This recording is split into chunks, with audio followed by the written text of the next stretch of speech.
Hey folks, and welcome to another video from A Plain Truth for You, and Well Heeled too. Well, this is exciting. I thought Flat Earth was the biggest thing that could ever be revealed in our lifetimes as far as hidden occulted truths, and now we've got the Tartarian Empire. But one thing I am claiming and making today as pretty irrefutable fact here is that Tartarians were flat earthers, folks. Breaking the news, the Tartarian Empire, the greatest empire that was known to all of man before the occulted history, they were flat earthers. Let's go on. So this is from David Rumsey Map Collection, largest early world map, 10 feet planisphere, planisphere, not sphere, plane, get it? Planet, so you know, is plane with a T. Extraterrestrial means extra lands. So plane T, terrestrial, means a plane land, planet. Just sidebar. All right, so an extraordinary 60 sheets manuscript of the world made in 1587 by Urbano Monte, one of the oldest maps, in the map collection at Stanford University. Remember, Stanford University has all the Californias and island maps, over 250 of them as well. This was a 10-foot square map of a planisphere, the largest known early map of the year. The North Polar azimuthal projection of this planisphere uses the advanced scientific ideas of the time. The artistry in drawing and decorating the map embodies design at the highest level, and a view over the world, and gives us a deep historical resource with the listing of places, the shapes of places, and the commentary interwoven into the map. Science, art, and history all in one document. Until now, Monte's manuscript was seen as a series of 60 individual sheets. Monte made his map to serve not only as a geographical tool, but also to show climate, customs, length of day, distances within regions, in other words, to create a universal scientific planisphere. In his dedication, he specifies how to arrange the sheets to make it explicit that the whole map was to be stuck on a wooden panel 5 so that it could be revolved around a central pivot of the North Pole. It's a flat map, folks. Here it is, and it comes with great detail. I just ordered the largest one, a 60-inch one you can get, but I'll get into this in a minute. But you can see all the details. The details are absolutely amazing. This is Africa here. And you can see the camels here and the creatures they have here, which we'll get into in a minute. They have griffins, they have lions, they have all sorts. But you can take this apart. We need to really take this apart. This is a cross-section of Northern Europe here. You can see it was not very big compared to the rest of the world, compared to Africa. Here's Japan. Doesn't quite look like the Japan of today, does it? This is United States, Florida, and look at Cuba down here. It didn't quite have that extension that we see today. Here's the Gulf of Mexico over here. Don't see any hurricanes though, geoengineered. And then down here we've got northern Siberia, Central Asia, and also we see this is southern Argentina and Chile. So that's very detailed. These are the 10 panels. And the ships, the sailing ships going across the sea and whatnot, you can see as well. And also, this looks like a water spout coming out in the middle of the lands. Whoever can read Italian, ancient old Italian, we need to decipher how this all goes. And that was the constructor of the documents here. And you can see around the Arctic Circle, which we'll get into here in a minute as well. So very, very detailed, elaborate map. And then this is very interesting. Atilia at the center of the North Pole. We got Libro and Corto. So any Italian people speaking out there, if you can help us decipher. But this is showing the lengths and days during the different months. And then here's the Knights Templar, folks, the Red Cross. Here they are, crossing the oceans, changing the story, making up their story, his story, as opposed to her story. And her story is one of elegance, simplicity, beauty, Mother Gaia. And what do we see here, folks? We see the central North Pole, and we see the electromagnetic sun and the moon rotating around it as well in a circumference circling the center pole. So the lies are great, the lies are deep, but they're coming out as well. So these are all the 10 images that were blended together here. So this is from my YouTube channel, JME Lee, which I highly recommend you get on if you're on Fascist Book. but an extraordinary 60 sheet by the Rumsey Map Collection. But just to go a little more detail, they said they used the Mercator's sphere map of 1569, but he claims his sources for the maps were many of the great people of our times, Ptolemy, Pliny, Cortez, Columbus, supposedly all these people that sailed around the world and reported back and made this great map, a flat earth map, printed on the wall. It indicates he had planned to distribute his geography to a wider audience, but it was never quite done. And I'll put this in the show notes as well. All right, for all you cartographers and map studiers, I want you to go through this. This symbol over here, you can rotate the map around in different directions to rotate its use, and then you can come in and dial it in, and it takes a second for the images to come in, but the details are absolutely fascinating. Here you have the north, the four rivers with Mount Meru, the tree of knowledge, sitting here in the center in the firmament above, and you see the details of these areas. So let's get into a little more detail in my claim that I'm making that the Tartarian Empire were flat earthers, and here we clearly see Mare Tartaro, the Tartarians. You see Tartarians all the way through this map here from the 16th century. You can see clearly that there was Tartarians, Tartari, they're flat earthers, folks, and look at these canines, these animals they had, and the horse and buggy days.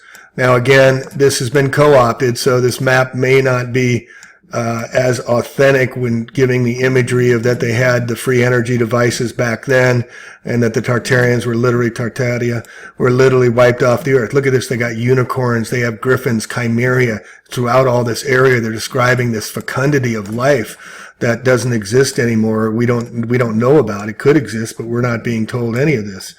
So you can go through this whole map. It's absolutely fascinating to look at it. And then we have the Arctic Circle going around here. Let's get into that a little bit. And I've learned that this is different terrain. This is like desert land, I would think, where they have these down. Remember the Piers Res map back from 1569, I believe, where they showed that the Antarctic Circle was tropical. And here you see lions and you see antelope. You see all types of fecundity of life here, folks. Types of crocodiles. Look at this. Were they chimerians? I mean, did the Anunnaki have the technology to hybrid animals with people, the chimerians, the centaurs? Well, we're seeing evidence of that. You got crocodiles down here along the Arctic Circle and whatnot, and it goes all the way around. Let me rotate this. Pretty fun stuff. I've just been tooling around in this, and you can do it for days and days. But again, we need somebody to decipher these inscriptions and then look at all the animals they had back then. They had the chimeria, a head with a lion type of thing. Did these exist in these lands back then? Only a few hundred years ago? It boggles the mind. And then, of course, we see here in the sailing ships, here's the Vatican, here's the Jesuits with their red crosses sailing across the seas. I mean, you can see it everywhere. And then another interesting aspect that I found in this is the United States. But look at how big South Africa is, South America, excuse me, and also Africa is the size that they show on flat earth maps as well. But check this out. So what's interesting here, which we'll get into in a minute, is there's no Lake Erie up here. There's no Lake Erie. There's 16th century, middle 1550s, and there's no Great Lakes up in this area, up in the northern United States. And also look at here. Here's your island of California. One more time, documented. California was an island. Look at this big sea coming from all these tributaries, coming down, feeding from here. So these mountains higher, going to the lower areas, and then eventually going out into the ocean. But again, here's the island of California. It goes up and it connects, but you don't see the demarcation lines that would show all the way up, but it does connect over to Russia. Sarah Palin, the knucklehead that was running for president, that you could see Russia from Alaska. She was exactly right. because it's a flat map. So anyway, so you can go through this all day, and it's just a bunch of fun. You can see so many things. Here's some lobster over here, and again, all the sailing ships sailing from all around, but documenting again that California was an island. And then here's another piece of the puzzle. This is by wewarrior.wordpress, doing some excellent research. I was disturbed by this contradiction to accepted geography that I started looking into other maps of the same period, beginning with the Mercator. Didn't take long to find the 1597 map. These maps is clear. There's a clear Northwest Passage Ocean route right to both American coasts. If there were an easy marine route just 500 years ago, doesn't make the premise that the Bering Strait land bridge is the only way to America sound less plausible. Indeed. Intrigued, I eagerly listened while he told me about the new theories about the Tartary Empire. He explained how this fascinating culture originating in the area we now call Russia and much of China may have had a huge role in shaping America's pre-colonial world. That's what we're learning now. I mean, just look at North America. No Great Lakes, no Mississippi River, mountains in the prairies, and greatly extended west coast. Check out the huge Antarctica with Australia still attached, and South America is missing its tail. Now, to me, that indicates some catastrophic changes must have happened to these land masses before our conventional map was created. I'm getting that unsettled feeling again that something very important was being hidden from us again. So this is in the notes. I'll put in the show notes as well. And I'll just take you through these beautiful, I mean, can you just imagine if this was an energy device and people came here to heal from all over the world and everybody were healers, everybody had healing centers, and we all lived in fecundity and abundance, without geoengineering, without mass force vaccinations, without need for politics. Nobody needs to be governed. We're all live in peace and abundance. That's what the Tartarian Empire, I'm learning, was. It was a land of plenty. And one of the only rules they had was what you take from nature, you give back. Nature gives us life, folks. We don't give her enough reference. But you can look at these maps here. And I'll move this here a little better, so you can see and put this in the show notes. Exactly what the Wee Warrior was talking about Tartaria, about the missing, look at these maps. They don't look anything. Look at how big Africa is compared to Europe. I mean, this is flat earth confirmation. And again, which really boggles my mind, if we're talking 1600, we're only talking 400 years ago. All these cataclysmic events must have occurred. Look at the landmass around the Arctic circles. I mean, these maps are available to study and to download. And then here we go again with Mount Meru and the four rivers that's talked about in all the ancient theocosmogonies of the ancient geocentrics, like the Lemurians, the Chaldeans, the Hyperboreans, the Toltecs, the Aztecs, the Mayans. They were all geocentrics. The Nords, the Far East Chinese, the Near East Chinese, they were all geocentrics, flat earthers. And this was their map. The map of the center of Eden, that flat earth universe Martin Kenny gets into so elegantly. And remember, the North Pole is magnetic. It's feminine divine. It's the attraction principle. In 2020 is going to be an interesting time. There may be an ascension time. But, I mean, just go through this and look at these posts and see what I'm talking about here. And again, we can see that California was an island. This was sent in by Sean Nebel. Thank you, Sean. And that Tartaria was there, and that Antarctica and touches South America. So it was all connected back then, much more so. So travel would have been easier, not harder, as we've been sold and told and lied to. And then here's a beautiful map including the earth in the center here, and then all the different realms of the heavenly realms. I mean, there's 9 realms away after ours of heavens of realms. There's so much more to know. And Mercury, Venus, the moon, it goes all through the ancient teachings about there is much bigger story than just human life here in the physical realm. We're spiritual beings having a physical experience. And who is behind all the lies and the mass deceptions? Of course, it's the J-suits, who is behind likely the destruction of the great Tartarian horde empire. Here you see them, the Jesuits celebrating, and here you see the Mongolians and the Chinese underneath them, under their control, the Jesuits showing their world, and here climbing the pole, climbing the mast. I mean, it's all right there in front of us. But also, here's Queen Califia. We're going to get into this in another video, that the women, the Amazon women, were in California as late as the early 1800s. They had griffins that protected themselves from men. The story's unreal. We'll get into that another time. But I'm going to get into this more and more. But again, the Tartarian Empire was massive. They were massive. Not all giants, but there were a lot of giants. Look at these pipe organs. Look at this man down here, and look at this pipe organ. These were healing devices. These were used up until the Great Exhibition, the Pan-Pacific Exhibition in San Francisco. They had them. They had them all over the world in the cathedrals because they were healing centers. The magnetrons were healing centers. The fireplaces, they controlled the temperatures of the rooms of the entire houses. You think this is going to heat a house in old Victorian times? Think again. These things in the fireplaces, those are capacitors. We'll get into that more. Here we see the Wi-Fi energy devices at top of all these buildings. We'll get into this more. But again, you can go to my my YouTube page and you can look it up for yourself. But I put this together all yesterday. And then something really interesting I just want to end with this, even though it's not very comfortable. This EMF weapon was tuned for life. So they used it for good. We're talking about electromagnetic frequencies, folks. And it wiped out, this is one man's conjecture, it wiped out the Tartarian Empire as your rapture. The mass disappearance of people and animals wasn't from aliens, wasn't from the bearded bread and fish multiplier, God, Jesus, whatever you want to call him, but from rather an ancient technology used to deconstruct molecules affected by whatever frequency the weapon was tuned to affect. In the case of the Tartarians, the electromagnetic frequency weapon was tuned for life, such as iron molecules. Fast forward to 9/11, Dr. Judy Woods, where did the towers go? They were dustified.